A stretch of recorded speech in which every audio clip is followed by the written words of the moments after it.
안녕하십니까. 다문화가정 학부모님. 자녀 성장에 늘 신경 쓰시는 학부모님께 유익한 정보를 드리고자 인사드리게 된 대구광역시 고등학교 입학전형 지원팀에서 모니터링 업무를 담당하고 있는 도원중학교 교사 강상준입니다. 2부에서는 고등학교 입학 이렇게 준비해야 하세요라는 주제로 말씀드리겠습니다. 네, 강의 차례부터 말씀드리겠습니다. 고등학교 입학전형 일정 및 원서 작성 방법을 말씀드리고요. 이후 학교 생활 및 학업 준비에 대해 말씀드리겠습니다. 우선 고등학교 입학전형 일정 및 원서 작성 방법에 대해 말씀드리겠습니다. 고등학교 입학전형은 화면에 보이시는 흐름대로 진행이 됩니다. 정기고는 한 개만 지원이 가능하고 합격하면 입학전형이 종료가 됩니다. 단 마이스터 고등학교는 불합격하면 특성화 고등학교 입학전형에 지원이 가능합니다. 이후 후기고 선발 및 추천 배정이 진행이 되고요. 여기에서도 불합격할 경우에는 추가 모집으로 진행이 됩니다. 앞서 말씀드렸듯이 전기학교는 한 개만 지원이 가능합니다. 불합격이 확인되어도 타 전기학교에는 지원할 수 없습니다. 대구 소재 전기학교는 다른 시도에 있는 전기학교와도 이중 지원이 금지됩니다. 이 이중 지원에 예외 조항들이 있는데요. 우선 각종 학교인 대구 해올고등학교에 불합격할 경우에는 타 전기학교에 지원이 가능합니다. 마이스터 고등학교에 불합격할 경우에는 특성화 고등학교, 달구벌고를 제외하고는 지원이 가능합니다. 달구벌 고등학교를 제외한 특성화 고등학교 취업 희망자 전형에 불합격할 경우 특성화 고등학교 일반 전형에 지원이 가능합니다. 2026학년도 대구광역시 고등학교 입학 전형 일정을 중심으로 해서 고등학교 입학 전형에 대해 안내 드리겠습니다. 우선 맨 먼저 영재학교가 먼저 시작이 됩니다. 영재학교의 경우에는 대체로 5월 셋째 주에서 넷째 주 사이에 원서 접수를 시행하고 합격자는 8월 말경에 발표를 합니다. 다음은 정기고등학교 전형 일정인데요. 체육고등학교와 과학고등학교가 8월 달에 원서 접수를 시작합니다. 이후 10월에 예술고등학교와 마이스터고등학교가 진행을 하고요. 각종 학교 또한 10월 달에서 11월 초 사이에 원서 접수를 진행합니다. 특성화 고등학교의 경우에는 11월 셋째 주에서 넷째 주 사이에 원서 접수를 시작하는데요. 우선 취업 희망자 전형을 먼저 시행하고 12월 초에 일반 전형을 진행합니다. 다음은 후기고등학교 입학 전형 일정입니다. 후기고등학교는 12월 초 외국어 고등학교와 국제고, 자율형 사립고를 시작으로 일주일 정도 간격으로 일반고 원서 접수가 진행됩니다. 기간 차이가 크지 않기 때문에 외국어 고등학교와 국제고등학교, 그리고 자율형 사립고를 지원하는 학생들은 추가 배정 동의서라는 것을 작성하게 됩니다. 합격자 발표가 끝난 후 이듬해 1월에 추가 모집이 진행됩니다. 추가 모집의 경우 전기고, 특수목적고, 선지원고 중 희망하는 학교에서 시행합니다. 다음은 중학교 성적 반영 방식에 대해 설명드리겠습니다. 중학교 성적은 중학교 3년간 교과 성적과 생활 성적을 모두 합산하여 반영합니다. 교과 성적은 240점, 생활 성적은 60점 해서 총 300점 만점으로 반영합니다.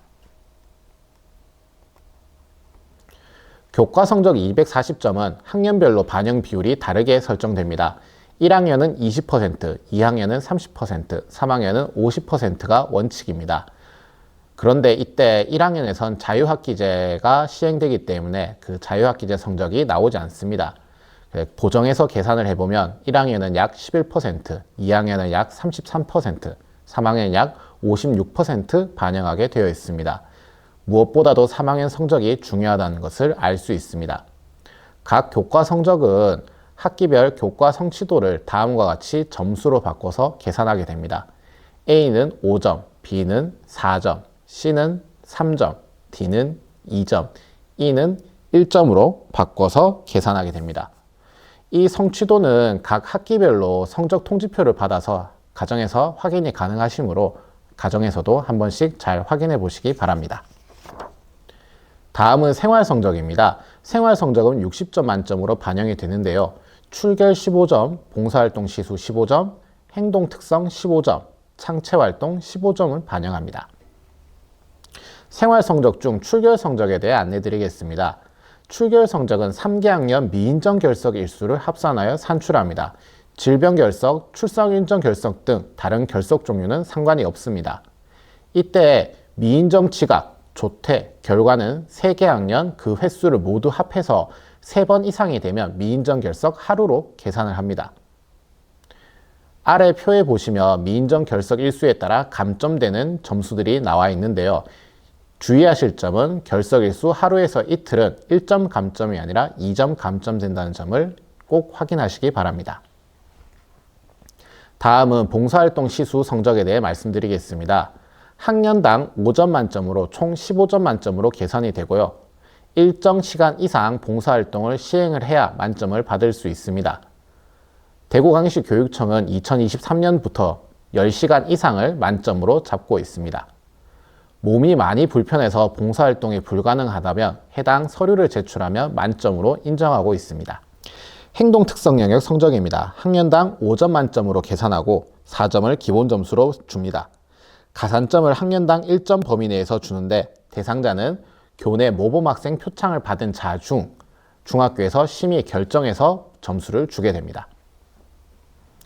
창체활동 성적입니다. 창체활동 성적 또한 15점 만점으로 학년당 5점 만점을 기본으로 합니다. 기본 4점을 부여하고요. 가산점을 1점 범위 내에서 부여하는데 가산점 부여 심의 대상자는 학급 반장과 부반장, 그리고 학교 학생의 간부, 창의적 체험활동 관련 우수 학생 중 다니고 있는 중학교에서 심의 결정된 학생에게 점수를 부여하고 있습니다.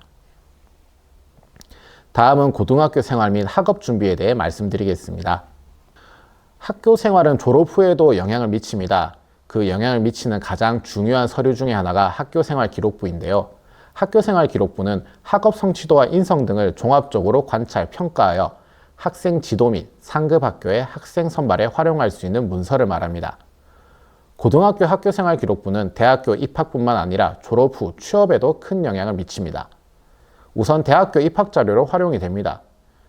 당장에는 수시가 가장 먼저 떠오르실 텐데요. 수시뿐만 아니라 정시에서도 학교 생활 기록부를 반영하고 있습니다. 그리고 점점 그 반영 영향력이 커진다고 하고 있습니다. 그리고 취업할 때 고등학교 학교 생활 기록부를 요구하기도 합니다. 왜냐하면 학교 생활 기록부에는 고등학교 시절 학업 성취도를 알 수 있을 뿐만 아니라 생활 태도 등을 가늠해 볼 수 있는 기록이 다수 적혀 있기 때문에 취업에서도 반영하고 있습니다. 네, 학교 생활 기록부 중 대학 입시와 연계되는 부분에 대해 다시 한번 설명드리겠습니다. 대학 입학 전형은 수시와 정시, 그리고 논술과 실기로 나뉘어져서 시행된다고 볼 수 있는데요. 수시는 다시 학생부 교과 전형과 학생부 종합 전형으로 나뉘어서 시행되고 있습니다. 반영 비율의 차이가 있긴 하지만 교과 성적과 각종 특기사항 기재 내용을 종합적으로 고려해서 학생을 선발합니다. 정시는 내신과 수능 성적을 종합적으로 반영하는데요. 이때 내신이 학교 생활 기록부 교과 성적을 이야기합니다. 입학 성적이 상위권인 대학교의 경우에는 각종 특기사항도 종합적으로 고려하고 있습니다. 그리고 논술 및 실기는 출제 내용 자체가 고등학교 교육과정을 근거로 하기 때문에 고등학교 학교 생활 기록부 교과 성적이 어느 정도인지를 살펴보는 것이 중요합니다. 즉, 대학 입학 전형에서 학교 생활 기록부 및 고등학교 교육과정 내용과 학교 생활 등이 입시 자료 그리고 평가 자료로 활용되고 있습니다. 그래서 학교 생활 기록부가 매우 중요하다고 할 수 있습니다. 당연히 학교 내신을 잘 관리해야 될 텐데요. 대부분의 대학교 입학 전형에서 교과 성적을 고려하기 때문에 학교 내신 관리가 중요합니다. 이때 교과 성적이라 함은 과목별로 나오는 등급과 성취도를 말합니다. 교과 성적은 지필평가와 수행평가를 더해서 학기별로 결정이 됩니다. 지필평가는 학부모님들이 잘 아시듯이 중간고사와 기말고사 또는 과목별로는 기말고사만으로 결정이 됩니다. 수행평가는 평소 수업시간 학생의 학습 과정에서 평가를 실시하는데요. 수행평가는 교과 성적 반영 비율이 과목마다 다르긴 하지만 최소 40% 이상은 반영되게 되어 있습니다. 대체로 수시에서 내신은 3학년 1학기까지, 정시는 3학년 2학기까지 반영이 됩니다. 이 중 수행평가의 중요성을 한 번 더 강조드리고 싶은데요. 대부분의 수행평가는 과정 중심 평가로 진행이 됩니다. 간단히 말하자면 수업 시간에 배운 내용으로 수업 시간 중에 활동을 진행해서 그 과정과 결과에 대해 교사가 피드백을 제공하고 그를 통해서 평가를 실시하는 걸 말합니다. 당연히 수업 시간에 성실한 태도를 보이고 교사의 피드백을 수용하여 자신의 활동 결과물을 잘 개선해 나가는 학생들의 성적이 좋을 수밖에 없는 평가입니다. 게다가 앞서 말씀드렸듯 40% 이상이 반영되기 때문에 수행평가 반영 비율이 결코 낮지 않습니다. 또한 수행평가 활동을 바탕으로 해서 교과 발달사항, 즉 교과별 세부 특기사항이 기재가 되기 때문에 학교생활기록부의 질이 달라질 수가 있습니다. 다음은 학교생활 중 동아리 활동과 방과후 활동에 대해 말씀드리겠습니다. 동아리 활동의 경우 창의적 체험활동 영역으로 학교생활기록부의 기재사항입니다. 동아리 활동이 자신의 진학이나 진로 방향과 연결성이 높을수록 당연히 좋습니다. 그러나 학생들이 자신이 원하는 동아리에 모두 들어갈 수 없기 때문에 자신의 진로 방향과 맞지 않는 동아리를 선택할 수도 있습니다. 그러나 그 이야기 또한 면접 및 자기소개서 작성할 때 매우 도움이 되므로 활용할 수 있는 가치가 큽니다. 방과후 활동의 경우 학교생활 기록부에 기재되진 않지만 학교생활의 연장선이고 학습 및 활동에 도움이 되는 부분이 있으므로 성실히 참여할수록 학생에게 도움이 됩니다. 지금까지 우리 아이에게 잘 맞는 고등학교란 주제에 대해 말씀드렸습니다. 1편에서는 우리 아이에게 맞는 고등학교란 제목으로 고등학교 유형 및 대략적인 입학 전형에 대해 안내해 드리고 있으니 그 영상도 참고해 주시기 바랍니다. 감사합니다.